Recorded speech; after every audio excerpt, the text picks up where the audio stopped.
ॐ सोमनाथाय नमः। ॐ मल्लिकार्जुनाय नमः।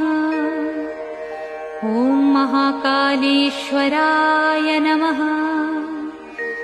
ॐ ओंकारेश्वराय नमः।